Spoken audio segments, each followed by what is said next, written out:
성경 말씀 히브리서 11장 5절부터 6절. 믿음으로 에녹은 죽음을 보지 않고 옮겨졌으니 하나님이 그를 옮기심으로 다시 보이지 아니하였느니라. 그는 옮겨지기 전에 하나님을 기쁘시게 하는 자라 하는 증거를 받았느니라. 믿음이 없이는 하나님을 기쁘시게 하지 못하나니 하나님께 나아가는 자는 반드시 그가 계신 것과 또한 그가 자기를 찾는 자들에게 상 주시는 이심을 믿어야 할지니라. 아멘.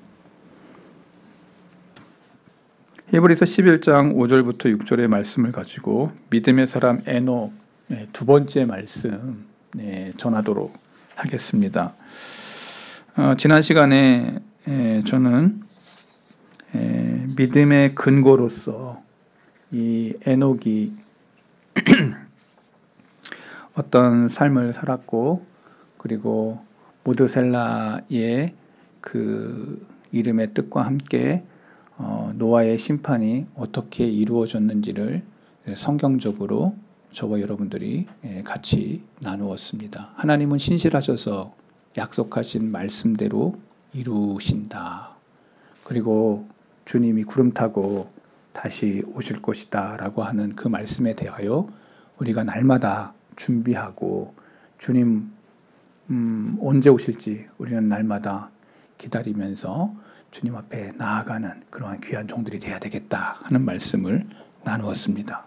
제가 그 말씀을 나누면서 하나 더 말씀을 드려야 될 것이 있는데, 여러분 몇 월 며칠 몇 시에 주님 오신다 뭐 이렇게 접근하는 그러한 성경의 해석 방법은 이단들이 하는 방식입니다. 성경에 몇 월 며칠 몇 시에라고 저는 성경을 아무리 읽어봐도 그러한 말씀을 찾아보지 못했습니다. 주님도 알지 못한다고 했고 오직 하나님만이 아시는 그 날짜를, 하나님의 주권에 속한 것을 마치 자기만이 안 것처럼 그렇게 여러분들에게 다가온다면 그 사람들이 이단인 겁니다. 예수님을 믿어도 정상적인 교회, 바른 신앙, 바른 신학을 정립한 목사가 말씀을 전하는 것이 얼마나 중요한지를 저는 이 시대에 더 정확하게 말씀을 전해야 되겠다. 오늘 이 시간, 지난 시간에 믿음의 근거에 대한 말씀을 드렸다면, 오늘은 믿음의 내용, 믿음이라는 게 어떤 내용을 포함하고 있는지 이 에녹의 삶을 통해서 같이 한번 나눠보려고 합니다. 어떻게 에녹이 하나님을 기쁘시게 하는 자라 하는 증거를 얻었냐? 에녹이 어떻게 하나님을 기쁘시게 하는 자라 하는 증거를 얻었냐? 그의 삶의 내용은 창세기 5장의 기사를 통해서 알 수가 있습니다. 그는 하나님과 동행하는 삶을 통해서 하나님을 기쁘시게 했다고 말하고 있습니다. 동행했는데 기쁘시게 했다. 신앙생활에서 가장 중요한 사건은요, 하나님과의 만남과 하나님과의 동행입니다. 너무 중요해. 하나님과의 만남, 그리고 하나님과의 동행. 이 두 가지가 신앙을 하는 사람들에게 가장 중요한 것이에요. 이 만남과 동행은 떨어질래야 떨어질 수 없는, 만남이 있어야 동행의 역사가 있는 겁니다. 이 두 가지는 어떻게 보면 신앙의 모든 내용이 다 들어있다고 해도 과언이 아닌 겁니다. 만나야 동행이 가능한 거죠. 여러분 중에 부부가 되신 분들은 과거에 한때 사랑하는 남편과 아내를 만나셨을 겁니다. 그리고 그 만남을 통해서 평생을 함께하는 동행으로 들어갔다는 사실을 여러분들은 잘 알 겁니다. 만났어. 그래서 동행이 시작된 거야. 만남이 없이 동행은 절대 이루어질 수 없는 거예요. 만남은 인격 대 인격의 관계가 성립이 됩니다. 만남. 우리 만남은 우연이 아니야. 제가 잘 노래를 못 불러가지고 여러분들이 좀 하는데, 이게 노사연의, 그렇죠? 만남이죠, 만남. 우연이 아니야. 만났어. 그래서 동행하게 됐어. 이 만남이라는 것이 아주 중요한 것입니다. 인격 대 인격의 만남, 성립. 안 만나고 결혼할 수 있냐? 옛날에는 안 만나고도 결혼했어요. 부모들끼리. 근데 지금 안 만나고 결혼돼요? 안 돼요.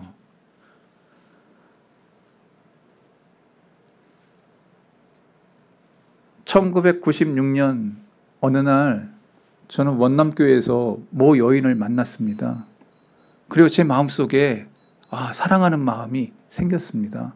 고개를 왜 다 팍푹 쓰고 계세요 다들? 나는 우리 어떤 여인과 얘기를 하는데 그 만남 속에서 사랑이 깃들고 그래서 3년을 저는 쫓아다녔습니다. 그리고 여보세요. 그 말 한마디가 그렇게 어렵더라고. 여보세요. 그리고 1998년 5월 5일 의정부 중앙교회에서 결혼을 했습니다. 제가 제 역사를 이야기하는 건 한 남자가 한 여자를 만나서 동행하고 평생의 동역자가 됐다. 안 만나고 어떤 일이 일어나겠냐. 만나고 난 이후에 동행의 역사가 일어났다라는 것이죠. 여러분의 결혼의 역사에도 다 있지 않습니까? 아니에요? 저기는 제가 두고 본 사람들도 있습니다. 제가 얘기 쫙 하면 다 알아요. 빙그레 웃는 분들은 그 역사를 내가 알고 있는 사람들이 몇이 있어요. 청년 때 만났던 사람들이 거의 다 제가 그 역사를 알고 있는 겁니다. 빙그레 웃는 분들은 우리 목사님이 다 알고 있구나. 알고 있죠. 등 뒤에서 기도했죠. 하나님 깨지지 않게 해 주옵소서. 교회 안에서 깨지면 이거 참 시험 들어가지고 나가요. 그래서 제가 늘 그런 기도를 했어요. 그래도 하나님이 다 그 기도 다 응답 다 안 해주시더라고. 여러분 제가 말씀을 드리는 것은 만남이라는 게 중요하다는 것입니다. 사울은 그리스도인을 죽이기 위해서 가다가 다메섹 도상에서 주의 강렬한 빛 앞에서 부딪혀 쓰러졌습니다. 짐승에서 굴러 떨어졌습니다. 짐승 위에서. 그리고 그는 주님을 만났습니다. 그 길가에서 다메섹 도상에 어느 길을 걷다가 강렬한 빛에 의해서 짐승에 올라타 있었던 이 사울이 떨어졌어요. 그리고는 주여 누구십니까? Who are you? 당신 누구요? 라고 외쳤을 때 하늘로부터 외쳐진 말씀이 무엇입니까? 네가 핍박하는 예수라. 음성을 듣고 그 만남 속에서 그는 아나니아를 만나고 그의 눈에 비늘 같은 것이 벗겨지고 그리고 난 이후에 그는 3년의 그 기도 생활과 함께 그리고 평생의 주님과 동고동락하며 동행하는 삶을 살다가 맨 마지막에는 순교의 이슬로 형장 가운데 사라져. 그러나 그는 글로써 그리고 많은 강론과 설교로서 많은 영혼들을 주님 앞으로 이끈 하나님의 사람이 됐다. 여러분 마태, 마가, 누가, 요한, 사복음서에서 제자들과 예수님의 만남 속에 그 만남 속에 일평생의 주님의 제자가 되어 순교자가 됐던 12 제자의 이름들이 나열되어 있습니다. 다 주님을 만났어. 인격적으로 만났어. 저와 여러분들도 성경 읽다가 주님을 인격적으로 만납니다. 저와 여러분들이 다른 곳에서 만나는 게 아니고 말씀을 통해서 어떤 사람은 성경을 읽다가 어떤 사람은 설교의 말씀을 듣다가 어떤 사람은 기도하다가 어떤 사람은 찬양하다가 어떤 사람들은 어떠한 상담을 통해서 말씀을 듣다가 성경 공부를 통해서 뒤집어지는 역사가 일어났어.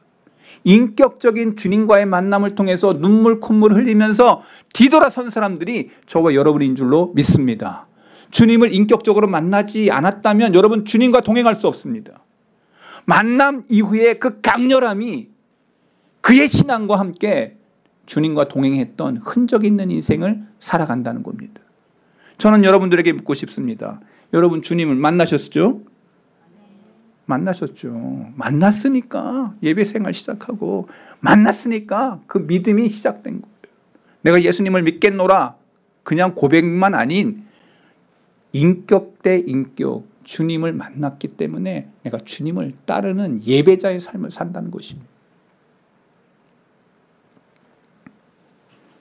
이렇게 사울이 바울로 변하는 그 만남은 동행을 통해서 일어났습니다. 우리 성도 가운데도 어떤 분이 도대체 신앙생활이 뭡니까? 라고 저에게 묻는다면 저는 한마디로 하나님과 동행하는 삶입니다. 라고 저는 대답할 겁니다. 하나님과 동행하는 삶. 주님을 만났냐? 그리고 동행했냐? 저는 이 두 가지의 질문으로 여러분들이 신앙이 어떤지를 스스로 점검할 수 있다고 저는 믿습니다. 정 못 믿겠으면 성경을 읽어보세요. 정말 이 말씀이 생명의 말씀으로 다가온다면 저와 여러분들이 그 말씀을 믿고 따라간다면 여러분들의 믿음이 점점 그 말씀을 통해서 성숙하게 될 것입니다. 이 동행하는 데는 세 가지의 내용을 담고 있습니다. 세 가지의 내용. 오늘 제가 드리려고 하는 이 말씀 너무 중요하기 때문에 잘 기억하시기 바랍니다. 믿음의 동행에는 세 가지의 내용이 필요하구나. 첫 번째가 그것은 뜻에 조하다. 이게 무슨 말이야? 뜻인데 조화가 필요해? 제가 지금 얘기하는 게 좀 어려울 수 있겠지만 제 말씀을 잘 들어보시면 이게 무슨 뜻이겠구나 하는 걸 알 수 있어요. 뜻이 조화되지 않고서 동행한다는 것은 불가능하다. 오늘날 많은 부부 사이에 깨어지는 그러한 원인이 제일 중요한 게 뜻의 부조화예요. 뜻의 부조화. 부부들끼리 뜻이 조화롭지가 않아. 아내와 남편의 뜻이 다 달라. 그래가지고 집에서 늘 부부싸움 하죠.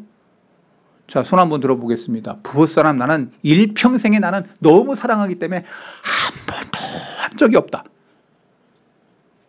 그 사람 부부 아니에요.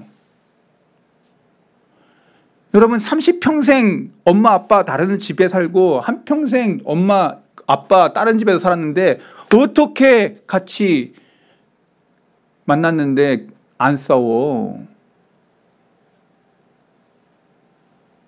부부 생활 내 처음에부터 이제 조금 사랑이 식어지고 약간 식어지고 그 다음부터는 거의 공격적 싸움의 삶을 살아요. 여기 부부 생활 안 하나? 여기는 제가 늘 설교할 때마다 벽에 부딪히는 게 공감 능력이 딸리는 것 같아요. 우리 성도계 교우들은. 안 싸워요? 안 싸웠다면 다 거짓말인 거예요. 한 사람이 너무 폭포수 같은 사랑으로 늘 쏟아붓기 때문에 자기는 사랑만 하다 안 싸운대. 저는요 그분 사람 아니라고 생각합니다. 사람이 어떻게 안 싸워? 우리 집사람한테 물어보세요. 천사같이 앉아있지만 우리 집사람 한 끗 대단합니다. 옛날에 제가 맨날 이겼는데 이제는 제가 이길 마음이 사라져요. 아주 무서운 사람이 되어 있어요. 나의 모든 것을 다 알고 있기 때문에. 요새는 여성 호르몬이 자꾸 넘쳐가지고 드라마 가끔 보다가 막 울어 내가. 그럼 우리 집사람 뭐는지 알아요? 뭐 하는겨? 요새는 우리 집사람이 남성 호르몬이 막 너무 넘쳐가지고 무서워요 이제. 여러분들 부부 생활하면서 늘 싸우면서 우리 남편이 이런 거 하면 싫어하는구나. 이런 말을 하지 말아야지. 조심하죠. 부부 생활 속에서 건드리지 말아야 될 그 뭐가 있다는 걸 다 알고 있죠. 그러면서 조금씩 조금씩 남편을 이해하게 되고 아내를 이해하게 되고, 아, 그렇구나. 내가 저 사람은 저렇게 컨트롤하면 안 되겠구나 하고 깊은 생각을 하면서 그 사람에 대한 마음의 문이 넓어지죠.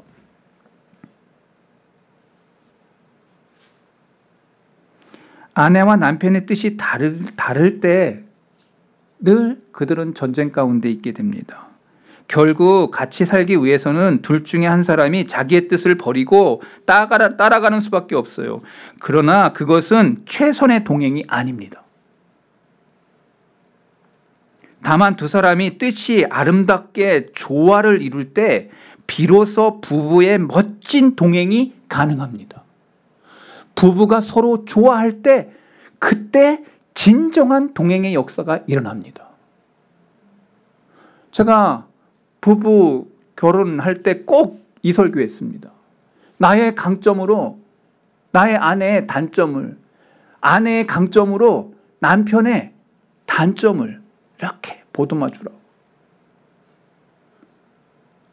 저한테 주례받은 사람은 이거 다 알 거예요. 제가 몇 번 했거든요. 그 설교 맨날 했어. 많지도 않기 때문에. 여러분, 내 뜻이 남편의 뜻과 상반될 때에는 조화를 이룰 수 있는가 생각해야 돼요. 지혜로운 여인은. 남편도 마찬가지로 아내가 뜻이 이런데 내 뜻이 이런데 어떻게 조화를 이룰 수가 있을까? 우리 가정의 동행에 내가 어떠한 부조화가 일어난다면 안 되지라고 하면서 남편과 아내가 서로 조화롭게 동행하려고 할 때 그 부부는 아름다운 부부가 될 것입니다. 성경을 보세요. 아모스 3장 3절. 같이 읽어볼까요? 두 사람이 뜻이 같지 않은데 어찌 동행하겠냐. 하물며 부부지간에도 두 사람이 뜻이 같지 않은데 어찌 동행하겠냐. 자, 여기다가 신앙의 믿음의 이야기를 제가 놓습니다. 하나님과 나가 뜻이 같지 않은데 어떻게 신앙이 되겠냐. 제 말이 비약이 되는 것처럼 보입니까? 아니에요. 나와 하나님의 뜻이 같을 때 동행의 역사가 일어납니다. 신앙생활의 역사가 일어납니다. 여러분, 이게 성경이 얘기하고 있는 진리예요. 좋아져. 우리가 하나님과 동행한다는 문제가 되는 것은 하나님 내 뜻대로 해주세요. 우린 잘합니다. 우리가 하나님의 뜻을 따라가야 한다는 것을 알면서도 속마음은 내 뜻대로 해주세요 하면서 기도합니다. 그런데 시편은 이야기예요. 막 내가 괴롭고 막 시편에 150편에서 나오는데 내용 중에 이 시편 기자가 너무 억울하고 괴롭고 슬퍼가지고 하나님 저는 저 인간 막 때려잡아 주시고 가는 길들마다 하나님 저 사람 주님이 손봐달라고 막 그런 기도하다가 맨 마지막에는 어떻게 그렇게 기도했지만 하나님의 뜻대로 되기를 바랍니다 하고 시편이 끝나요. 시편 안 읽었어. 근데 예수님의 겟세마네 동산에서 예수님이 마지막 겟세마네 동산에서 기도할 때도 마태복음 26장 39절을 보면 조금 나아가서 얼굴을 땅에 대시며 엎드려 기도하여 이르시되 내 아버지여 만일 할만하시거든 이 잔을 내게서 지나가게 하옵소서. 이 잔은 십자가 지는 거예요. 그러나 이게 아주 중요한 그러나 나의 원대로 마시옵고 누구? 아버지의 원대로 하옵소서. 그렇게 기도하고 있을 때 병정들이 오죠. 여기에 가장 핵심이 뭘까요? 그러나예요. 그러나. 내가 그렇게 기도했지만 내 뜻대로가 아니고 누구의 뜻대로? 아버지의 뜻대로 되기를 원합니다. 이 기도는 마지막 주님이 겟세마네 동산에서 십자가를 지기 전 하나님과 기도했던 내용이에요. 이것이 예수 그리스도와 하나님과 동행했던 모습이라고 성경은 그려주고 있고, 그 기도 속에 제발 아버지의 뜻대로 마옵시고 내 뜻대로 되게 해 주옵소서라고 쓰여 있지 않더라는 거예요. 내 뜻은 내려놓고 하나님의 뜻이 이루어지게 하소서라고 하며 주님은 십자가의 그 길을 걸어갔다는 거죠. 제가 어릴 때 의정부 중앙교회에서 어릴 적에 신앙생활을 했습니다. 그때 그 교회는 부흥회를 많이 했어요. 전반기 후반기로.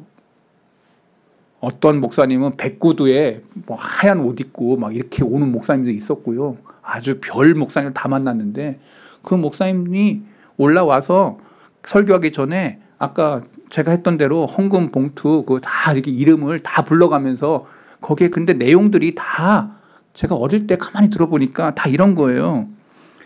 자기의 소원대로 해달라고 기도하는 거예요. 아주 구체적으로.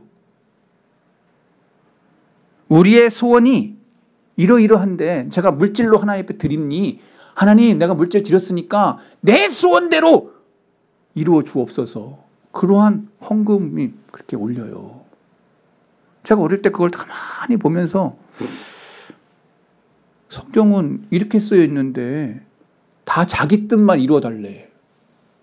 그리고는 행사를 해. 내 길을 가. 하나님이 허락하지 않았는데 자기 길 가. 결단을 해. 말씀을 읽었다고 하면서 내 뜻이 이루어 달라는 거야.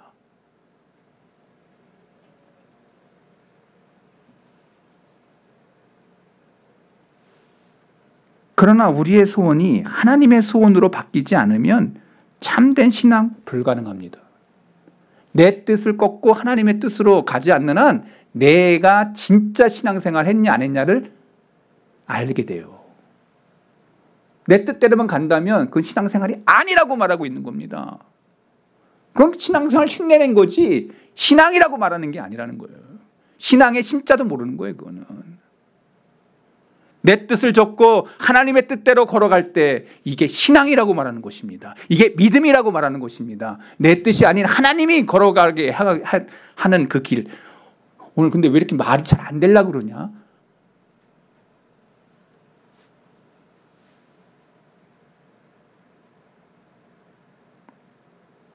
또 어떤 이들은 하나님의 뜻이라는 이 컴플렉스에 잡혀 있는 사람이 있습니다. 하나님의 뜻을 따라갔다가는 신세가 망칠 거라고 하는 그러한 것들을 가져요. 세상 사람들은 다 이렇게 해서 잘 사는데 내가 하나님의 뜻대로 정직하고 바르고 거짓말 안 하고 이렇게 하면 난 망하는데? 그런 컴플렉스에 빠져 있는 사람들도 있습니다. 하나님의 방식으로 하면 난 망한다. 그러니까 세상 방식으로 약간 거짓말도 치면서 불정직하고 세상 사람들이 하는 그런 약삭빠른 그걸로 하면은 자식도 그렇게 키우면 되지 않을까. 우리는 하나는 알고 둘은 모르는 것입니다. 왜 다윗의 위대함이 나타납니까? 왜 사무엘의 위대함이 나타납니까? 왜 여호수아의 위대함이 나타납니까? 그들은 타협하지 않았다는 거예요. 하나님을 바라봤어요. 그 위기의 순간에 하나님을 의지했어요. 다니엘의 위대함이 어디 있습니까? 하나님을 바라보고 있어요. 그 순간이 아니고. 하나님의 뜻을 쫓고 아름답고 선한 것을 바라보고. 우리는 우리 자신을 잘 모릅니다. 우리의 미래도 알지 못합니다. 다만 하나님이 우리보다 우리를 너무나도 잘 아시고 우리의 미래를 아시고 그 이상으로 하나님은 우리의 미래를 잘 아시는 분이라고 성경은 말하고 있습니다.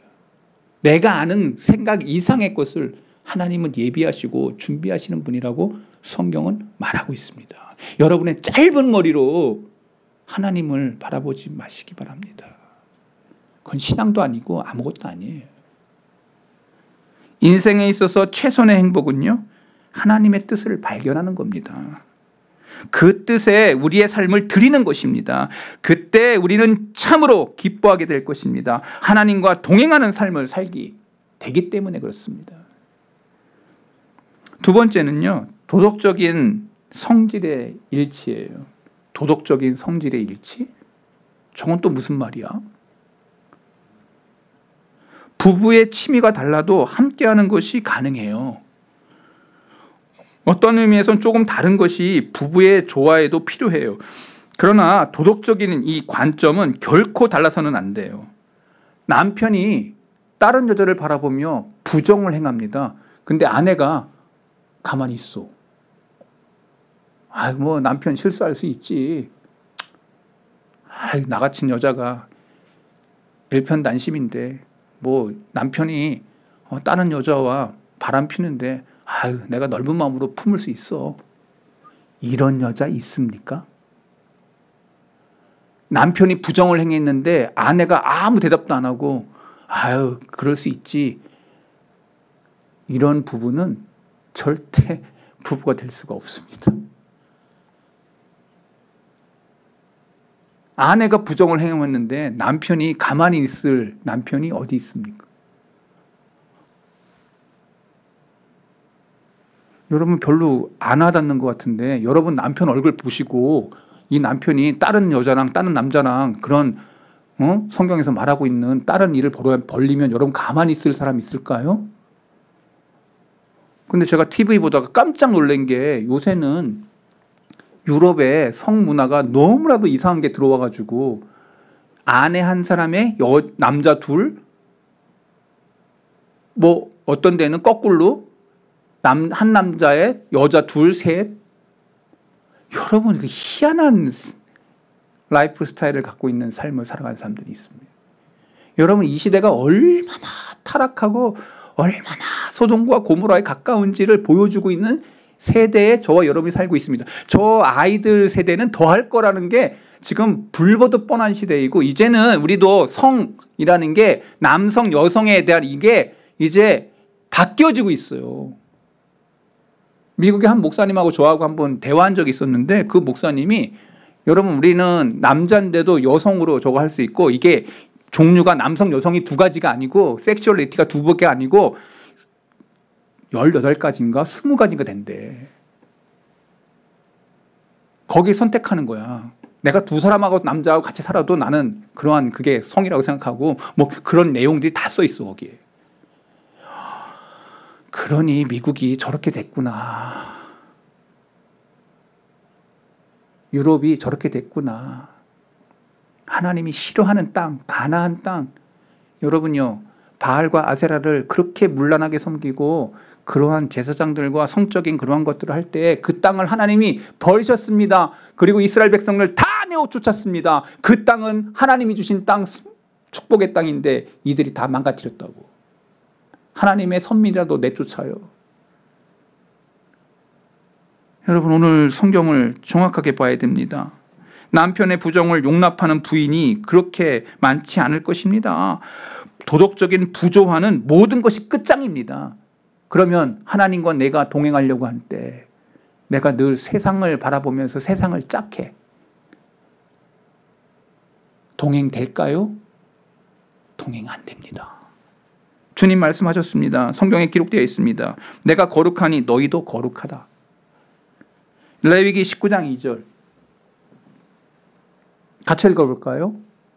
너는 이스라엘 자손의 온 회중에게 말하여 이르라. 너희는 거룩하라. 이는 나 여호와 너희 하나님이 거룩함이니라. 신약에 베드로전서 1장 15절 16절 같이 읽어볼까요? 오직 너희를 부르신 거룩한 이처럼 너희도 모든 행실에 거룩한 자가 되라. 16절 기록되었으되 내가 거룩하니 너희도 거룩할지. 내가 하나님과 동행하려고 하면 내가 거룩하지 않으면 내가 구별되지 않으면 세상과 구별되지 않으면 따로 서 있지 않으면 거룩이란 말에 구별이란 뜻이고 그 따로라고 하는 뜻이 따로 있습니다. 따로. 세상과 따로 된 존재. 구별됐다는 거예요. divided. 나눠졌다는 거예요. 세상과 똑같이 갈면서 주님과 동행한다고? 절대 불가능. 하나님을 사랑한다고 말은 해놓고 세상을 더 사랑하는 그 살 속에 동행이 있을까요? 도덕적인 불일치.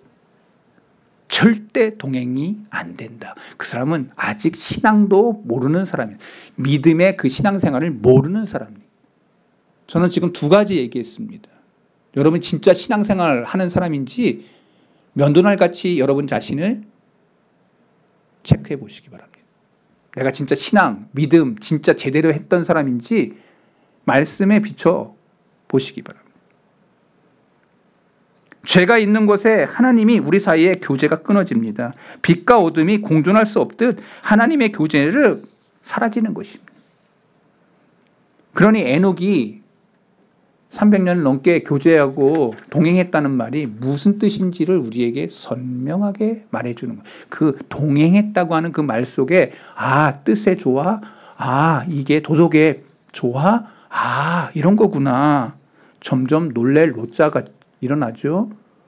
세밀히 들어가니까 내 폐부가 막 보여지죠. 내 영혼의 상태가 막 드러나죠. 이거 큰일 났는데.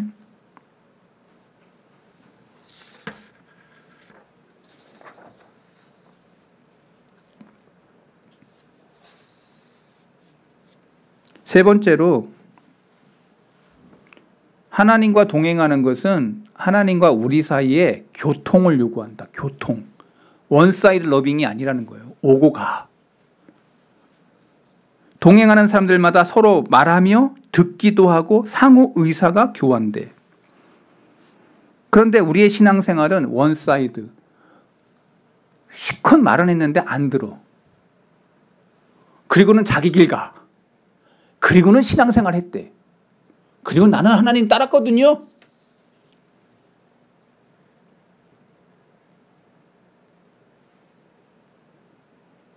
동행은 그런 의미가 아닙니다. 우리가 하나님과 동행하려면 기도를 통해서 대화해야 돼요. 대화란 말씀을 드리고 들어야 돼. 하나님 내가 어떻게 해야 됩니까? 말씀을 드렸으면 들으려고 해야 돼. 어떻게? 말씀을 읽으면서 그리고 깊이 묵상해. 말씀을. 동행은 놀라운 결과를 가져옵니다. 동행을 하다 보면 닮아요. 의좋은 부부들 보세요. 희한하게 닮습니다. 함께 살다 보면 서로 영향을 주고받기 때문에 그렇습니다. 서양 속담에 당신의 친구를 내게 보여주시오. 그러면 나는 당신의 어떤 사람인지를 내가 말해주겠소. 친구를 보면 그 사람의 모든 걸 알 수 있다고 했죠. 부부지간이 좋으면요 닮아요. 우리 박문선, 지성애 얼마나 닮습니까? 깜짝 놀랐어요. 그런데 가만 보니까 우리 집사람하고 나도 엄청 닮았잖아요. 어디 가면 저건 줄 알아 이렇게. 여기 다 그렇잖아요. 아니에요? 지강민, 김태희, 박은석, 김용. 아니에요? 송인성, 권보라. 다 닮았잖아. 아주 저한 것까지 다 똑같이 닮잖아. 왜? 의가 좋은 사람 안에는 교통이 있어. 닮아. 그러면 이 말씀을 주님과 하나님과 동행했다고 하면 나의 마음속에 하나님과 동행한 내 닮음이 있는가? 하나님의 속성인 사랑이 있는가? 하나님의 속성인 정의가 있는가? 하나님의 속성인 하나님이 기뻐하시는 그러한 속성의 모습 속에 내가 있는가? 하나님 동행했다고 하면 내가 그런 모습이 안 나타난다고 하면 불의하다고 하면 그리고 불건하고 불정직하다고 하면 그 사람은 하나님 안 닮은 사람입니다. 그 사람은 신앙의 신자도 모르는 사람입니다. 제가 너무 노골적으로 얘기해서 여러분들이 마음에 막 저거 한 사람이 있을지 모르지만 오늘 말씀을 통해서 내 영혼이 자꾸 치료라까지 하나 다 까발려진다고 생각한다면 여러분 오늘 말씀을 제대로 듣는 거예요.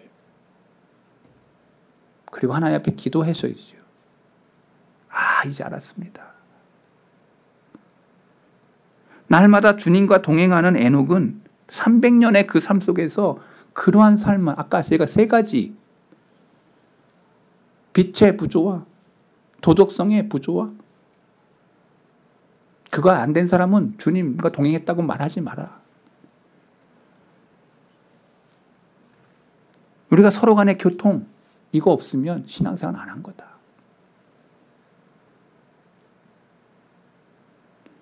어느 날 에녹과 하나님과의 대화를 제가 한번 재구성해 봤습니다.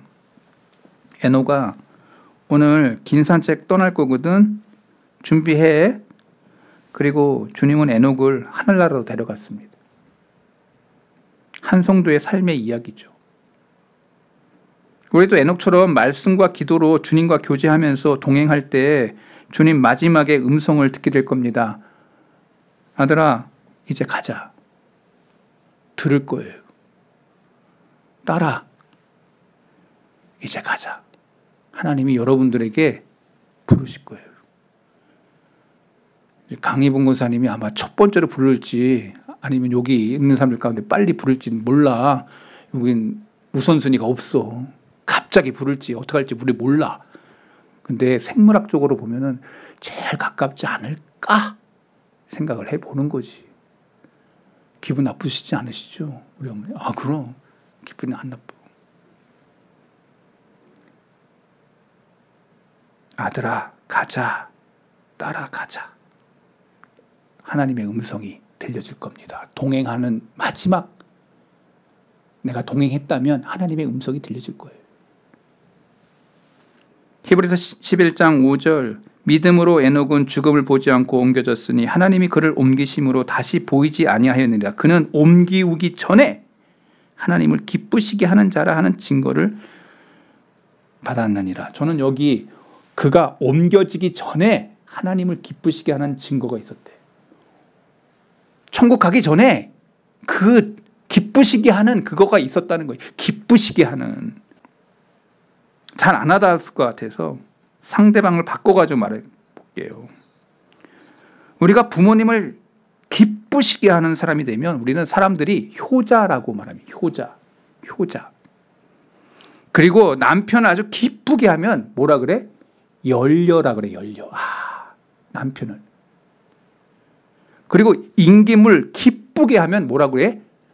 충신이라 그래. 충신. 하나님을 기쁘시게 하는 자는 뭐라 그래? 성도라고 그래. 거룩할 길을 걸어가는 사람. 성도. 저는 성도라는 말이 너무 좋다고 제가 얘기 안 했어요.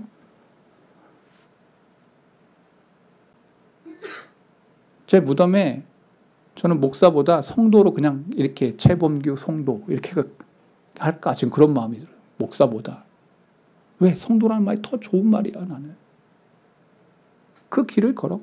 하나님과 동행했다.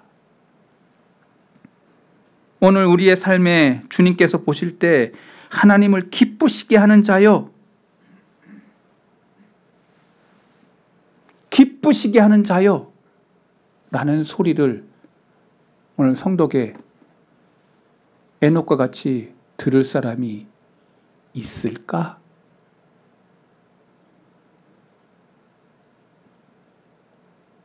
하나님을 기쁘시게 하는. 앞에 있는 부모님도 기쁘시게 못하는데, 옆에 있는 우리 형제 자매들도 기쁘시게 못하는데 내가 하나님을 기쁘시게 할 수 있을까? 아마 많은 반성들이 오고 갈 겁니다. 우리 성도의 교우들이요, 여러분들은 에녹과 같이 하나님을 기쁘시게 하는 사람들이 되기를 주님의 이름으로 축복합니다.